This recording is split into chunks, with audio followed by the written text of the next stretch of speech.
चलिए आज हम सभी पेरेंट्स को और बच्चों को उनके जो भी एजुकेशनल और अदर राइट्स हैं उनसे अवगत कराने वाले हैं इस वीडियो में। तो आखिर तक हमारे साथ बने रहें। देखिए, सबसे पहले हम आते हैं राइट टू एजुकेशन, जो कि एक फंडामेंटल राइट है। लेकिन क्या मूल कॉन्स्टिट्यूशन से था? तो बिल्कुल भी मूल कॉन्स्टिट्यूशन से था, बट सेपरेट राइट नहीं था। यहाँ पर सबसे पहले आर्टिकल 21 के अंतर्गत इसको शामिल किया जाता था। इसमें एक महत्वपूर्ण मामला आप लोग का आता है, उन्नी कृष्णन का मामला। साथ ही साथ यहाँ पर पहले आर्टिकल 21 में इसको शामिल किया गया, बट बाद में कमेटीज वगैरह के द्वारा ये डिसाइड किया गया कि आर्टिकल जो राइट टू एजुकेशन है वो एक सेपरेट फंडामेंटल राइट होना चाहिए, ना कि किसी दूसरे राइट के अधीनस्थ होना चाहिए।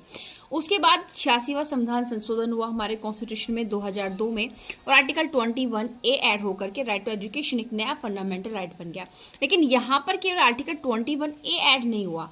आर्टिकल 21A ने तो इसको फंडामेंटल राइट बनाया सेपरेट, लेकिन इसके अलावा और भी चीज़ें यहाँ पर तो गवर्नमेंट के अगेंस्ट हमको मिल गया भाई कि 6 साल से लेकर के 14 साल तक के जो आपके बच्चे हैं उनकी निःशुल्क और शिक्षा व्यवस्था का प्रावधान यहाँ पर रखा गया। थोड़ा पेन ऐसे ही चल रहा है, ठीक है। उसके अलावा क्या जोड़ा गया? उसके अलावा यहाँ पर 51A के, ठीक है, यानी कि जो हमारा फंडामेंटल ड्यूटीज़ हैं 51A, उसमें के ऐड हुआ और यहाँ पर किसकी रेस्पॉन्सिबिलिटी बना दी भाई? ड्यूटीज़ हैं।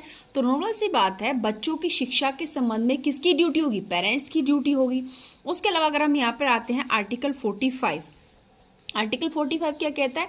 देखिए, ये तो 6 से शुरू हो रहा है, 6 से 14 साल तक के बच्चों के लिए, बट ये कह रहा है कि 6 साल तक के बच्चों के, ये कह रहा है 6 साल से ऊपर, ये कह रहा है 6 साल तक के बच्चों की देखभाल, बाल्यावस्था की देखभाल और प्रारंभिक शिक्षा व्यवस्था के बारे में कौन स्कीम बनाएगी? गवर्नमेंट बनाएगी भाई।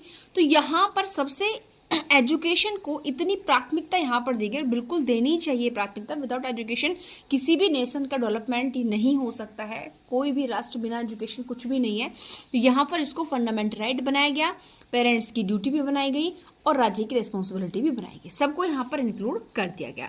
ये सब कब हुआ? 86वें संविधान संशोधन अधिनियम 2002 के द्वारा, और इसके बाद यह जो एक अधिनियम भी बना, राइट टू एजुकेशन, ठीक है, एंड के RTE, ठीक है, शिक्षा का अधिकार, RTE यानी कि राइट टू एजुकेशन एक्ट भी है, जो 2010 में आपका लागू हुआ था आके।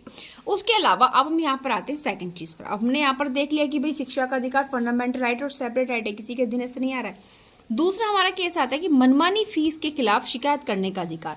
देखिए, ये हम चीजें लोग बिल्कुल देख रहे हैं कि हमारे देश के अंदर असमानता क्यों दिन प्रतिदिन बढ़ती जा रही है, क्योंकि एजुकेशन इक्वल नहीं है।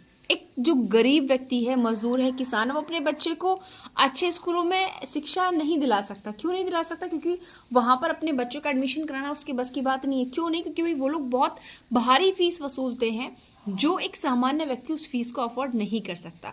और अगर बात करें सरकारी स्कूलों की, तो सरकारी स्कूलों की जो हालत है हमारे देश के अंदर, शायद वो किसी से छिपी हुई नहीं है। पूरा सिस्टम बैठा हुआ, लेकिन वो सिस्टम को उस शिक्षा व्यवस्था से कोई भी लेना देना दूर दूर तक नहीं है।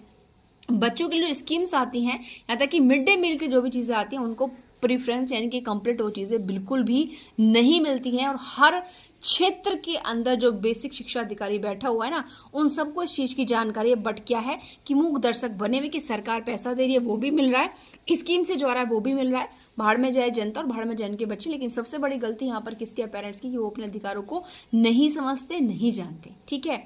यहाँ पर वही कि मनमानी फीस अगर वसूल करते तो उनके खिलाफ शिकायत भी आप लोग कर सकते हो, क्योंकि कहीं पर कोई ऐसा कानून नहीं बनाया हुआ कि वो लोग इतनी मनमानी फीस जो है वसूल कर सकते हैं। यहाँ कैसे कर सकते हो? इसके लिए आपका फी रेगुलेशन एक्ट बनाए गए हैं, ठीक है, जिसमें आपकी एक फीस रेगुलेशन कमेटी बैठती है जो आपकी शिकायतों का निवारण करती है। बट एक जो छोटे व्यक्ति हैं वो इस तरह की चीज़ों की, इस तरह के कानूनों से अवगत नहीं है, इसलिए वो किसी प्रकार का एक्शन नहीं लेते। तीसरी चीज़ क्या है कि जो पेरेंट्स होते हैं उनको स्कूल में पारदर्शिता की डिमांड करने का राइट भी है भाई, कि स्कूल में जो भी चीज़ें हो रही हैं उसकी जानकारी हर किसी को होनी चाहिए। आप चोरी छिपे कुछ भी नहीं कर सकते हो। तो ये कहाँ है? आप ये जो कि स्कूलों में पारदर्शिता की डिमांड करने का राइट्स पेरेंट्स को कहाँ दिया हुआ है? तो राइट टू एजुकेशन एक्ट 2010 का है, उसका सेक्शन आता है आपका 17, ठीक है, सेक्शन 17 के अंतर्गत ये चीज़ें दी हुई हैं। तो पेरेंट्स जो मनमानी फीस, भारी फीस वसूल करते हैं स्कूल, उसके खिलाफ भी शिकायत कर सकते हैं इस एक्ट के अकॉर्डिंग जा करके। साथ साथ स्कूलों में पारदर्शिता की डिमांड भी कर सकते हैं। उसके बाद आता है मानसिक उत्पीड़न के खिलाफ अधिकार।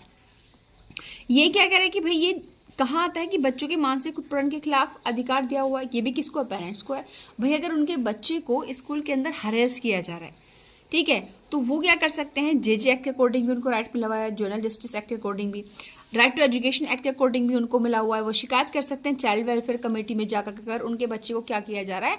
उत्पीड़न किया जा रहा है। बट यहाँ पर ये अगर बच्चे के साथ किसी भी प्रकार का मानसिक या शारीरिक उत्पीड़न स्कूल में किया जा रहा है तो ऐसी स्थिति में उसे अपने पेरेंट्स से इसके बारे में बात करनी चाहिए और पेरेंट्स को भी जागरूक होना चाहिए कि भाई आप जो चाइल्ड वेलफेयर कमेटीज होती हैं उनमें जाकर शिकायत कर सकते हैं, क्योंकि कानून हर चीज़ के लिए बना हुआ है, बट ज़रूरत है कि आप उसको पहचानते नहीं पहचानते। यह वीडियोस उन पेरेंट्स के लिए बहुत ज़रूरी है जो शायद अपने बच्चों के अधिकारों के प्रति अवेयर नहीं है, बस स्कूल वाले जो कुछ कर रहे हैं उसी ढर्रे पर या एक सीक्वेंस के साथ चले जा रहे, कोई आवाज़ नहीं उठा रहे हैं, ठीक है। उसके अलावा राष्ट्रीय और राज्य आयोग में भी स्कूल के खिलाफ शिकायत करने का राइट इनको दिया हुआ है। ये आता है हमारा राष्ट्रीय बाल अधिकार संरक्षण आयोग, ठीक है, एनसीपीसीआर जिसको कहते हैं। ये आपका एनसीपीसीआर भी है और एससीपीसीआर भी, क्योंकि नेशनल लेवल पर भी है और स्टेट लेवल पर भी होता है, याद रखिएगा। दोनों स्टेज पर रीजन क्या है कि भाई हम डायरेक्ट एकदम ऊपर थोड़े जा सकते हैं, अपने स्टेट से हम कोई भी शुरुआत करेंगे, ठीक है। अगर स्कूल में आपके बच्चे के खिलाफ किसी भी प्रकार का भेदभाव हो रहा है, जाति को लेके, धर्म को लेके, रंग को लेके, कोई भी ऐसी अगर समस्या है तो उसके लिए जो है यहाँ पर एनसीपीसीआर में जो है क्या कर सकते हो आप, मतलब इस इनके अकॉर्डिंग इनमें आप शिकायत कर सकते हो, यानी कि बच्चों के संरक्षण के लिए अलग से बने हुए। उसके बाद ऑनलाइन सुरक्षा का अधिकार भी है।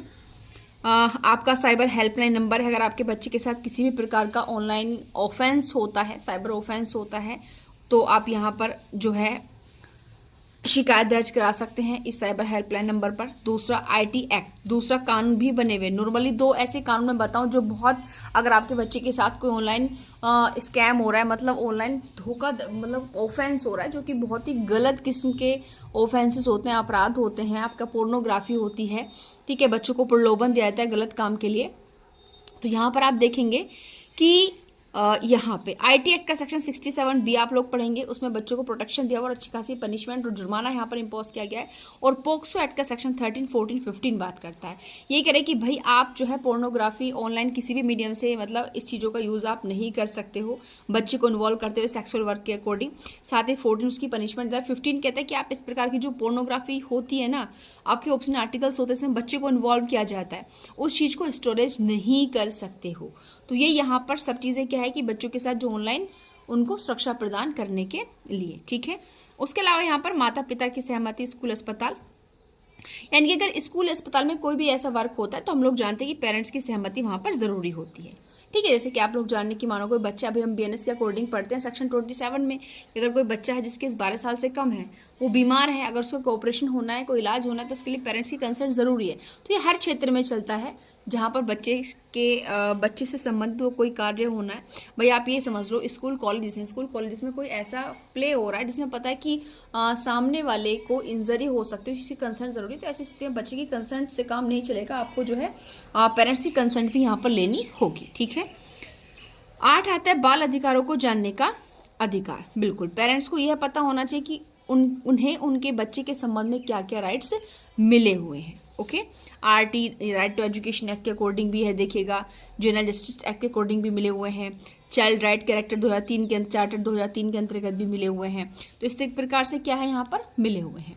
उसके अलावा हम यहाँ पर आते हैं स्कूल प्रबंधक में भागीदारी का अधिकार। ये कहता है राइट टू एजुकेशन का सेक्शन 21 कि भाई बिल्कुल जैसे कि हम देखते हैं ना कि घर में हम कोई काम कर रहे हैं, तो नॉर्मल बात है भाई, बच्चे हैं, बच्चों से भी हमें जो है लेनी चाहिए जानकारी, परामर्श। अगर बच्चा इस एबल आपको लग रहा है कि है, वो थोड़ा समझदार है, परिपक्व है, क्यों लेना चाहिए? क्योंकि आज अगर वो सामाजिक या घरेलू चीज़ों से अगर अवगत होगा तो कल वो चीज़ों को और ज़्यादा बेटर तरीके से समझ पाएगा, जान पाएगा। उसको बिल्कुल इस तरीके से दब्बू ना बनाए, बिल्कुल यही उसको बिल्कुल अनभिज्ञ ना रखें कि घर में क्या चीज़ें होती हैं। हाँ, बट उसको गलत चीज़ों से अलग रखें, लेकिन परिवार में जो सामाजिक चीज़ें होती हैं उनमें बच्चे को ज़रूर इन्वॉल्व करना चाहिए। तो यही स्कूल की बात है कि भाई स्कूल में कोई भी ऐसा फंक्शन हो, कोई भी ऐसी चीज़ें लग रही हो कि भाई बच्चों के बेनिफिट के लिए ज़रूरी है, तो वहाँ पर मैनेजमेंट में बच्चों का पार्टिसिपेशन होना भी ज़रूरी है।